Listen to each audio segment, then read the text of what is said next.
Hi అండి. అందరికీ నమస్తే. నేను మీ Jhansi. Welcome back to my channel Andhra పొట్టిల్లు, తెలంగాణ అత్తిల్లు. పార్ట్ 1 వీడియో పెట్టాను కదా! పులస చేపలది. ఇది పార్ట్ 2 వీడియో అండి. నేను గోదావరి చూడడానికి వెళ్ళాను కదా! అప్పుడు పులస చేపలు కనిపించాయన్నమాట. అక్కడ తీసుకుందామని అడిగితే 3000 అని చెప్పారు. ఏంటి 3000 అని చెప్పి నేనే షాక్ అయినా. అయితే పెద్దగా ఉండేవి పులస అంటారు. చిన్నగా ఉంటే ఇలస అంటారనమాట. పెద్దవైతే లేవు. అయితే పెద్ద చేపలు 20,000, 30,000 అలా వెళ్తుంది. ఇంకా అలానే పులుసులో అదే ఇలిస ఉందని చెప్పారక్కడ. చూపించారు, చాలా ఫిషెసే ఉన్నాయి ఆయన దగ్గర. మీకు కావాలి అంటే కొరియర్ కూడా చేస్తా అన్నారు. మీకు నెంబర్ కావాలంటే డిస్క్రిప్షన్‌లో ఇస్తా. ఒకసారి తప్పకుండా చెక్ చేయండి. ఎర్ర గోదావరమ్మ వచ్చినప్పుడు సముద్రంలోకి వదులుతారండి వాటరు. అవి సముద్రం నుంచి ఎదురీది గోదావరిలో కలుస్తాయి ఈ చేపలు. అందుకని దీనికి టేస్ట్ కూడా బావుంటుంది. అందుకని దీన్ని పులస అంటారు.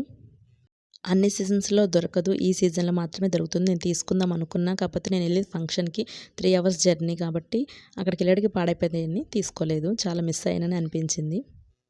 మళ్ళీ రిటర్న్ అయిపోయానండి. అదేంటి సముద్రం దగ్గరికొచ్చింది అనుకుంటున్నారా? కాదండి, గోదావరే. చూస్తుంటే సముద్రంలా అనిపించింది. వర్షాకాలం వచ్చినప్పుడే ఎర్ర గోదావరమ్మ ఇలా వస్తుందనమాట. అంతకుముందు వాటర్ గ్రీన్ కలర్‌లో ఉంటుంది. అవన్నీ చూసుకుంటూ అలా వెళ్తూ ఉంటే ఇంకొక చేపలు కనిపించేవి. అక్కడ కొరమేను కనిపించింది. ఒక్కటే వచ్చి 2500 చెప్పారు. బతికుంది. గోదావరి దగ్గరలో ఉన్నవాళ్ళు రోజు ఏదో ఒక చేపల కర్రీ అయితే వండుతారండి. వాళ్ళు చేసినట్టే వండినా మనకు అదేంటోనండి ఆ టేస్ట్ రాదు. అంటే చేపల్లో ఉంటదనుకుంటా. గోదావరి టేస్ట్ వేరు. ఇక్కడ చెరువు చేపలు వేరే ఉంటాయి గదా! అలా అనమాట. ఈ సీజన్‌లో పులస ఎంత ఫేమస్సో ఈ సీర్మెన్ కూడా అంతే ఫేమస్ అండి. చాలా చిన్ని చిన్ని చేపలుంటాయి.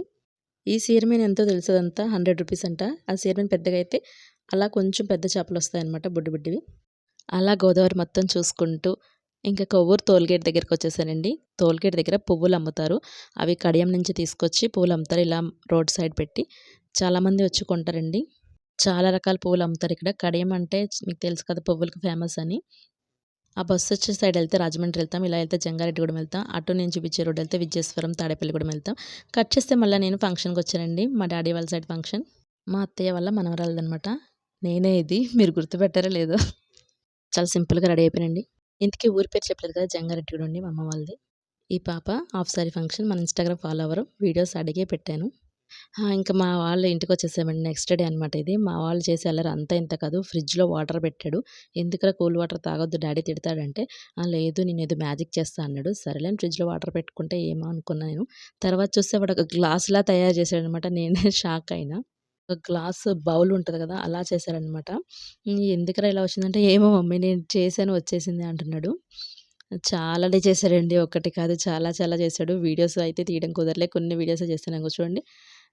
గ్లాస్‌లా ఉంది. ఐస్ బౌల్ అనమాట. చాలా చేశాడు. అందులో ఫ్లవర్స్ అన్నీ ఏసి డెకరేషన్ చేసి చాలా సేపేనండి వాడితో ఆటలాడి, వాళ్ళ అమ్మమ్మ ముచ్చట్లు, వాడు చేసే చిన్న చిన్న పనులు ఆనందంగా అనిపిస్తాయి కదా మనకు కూడా. ఎన్ని టెన్షన్స్ ఉన్నా పోతాయి. చూడండి ఎంత ముద్దుగా ఉందో. వీడు స్కూల్ మానేసి ఊరికెళ్దామంటే ఎన్ని మాటలు చెప్పాడో తెలుసండి. ఇదైతే మీతో తప్పకుండా షేర్ చేసుకోవాలి.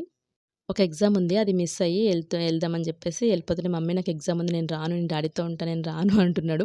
"లేదురా ఏం కాదు ఎగ్జామ్ మీ మేడంతో నేను చెప్తా" అంటే, "లేదు నాకు ఇన్‌కంప్లీట్స్ ఎక్కువైపోతాయి. నేను రాయలేను అవన్నీ. ఎగ్జామ్ మిస్ అయితే నెక్స్ట్ నాకు మార్క్స్ తక్కువొస్తాయి. వద్దు మమ్మీ" అన్నాడనమాట. ఈ ఏజ్‌లో చదువు మీద ఆ మాత్రం ఇంట్రెస్ట్ ఉండాలి కదా అనుకున్నాను. ఇంకా చాలా ముచ్చట్లే ఉన్నాయండి. మీకు నచ్చితే లైక్ చేయండి, షేర్ చేయండి, సబ్స్క్రైబ్ చేయడం మాత్రం మర్చిపోకండి.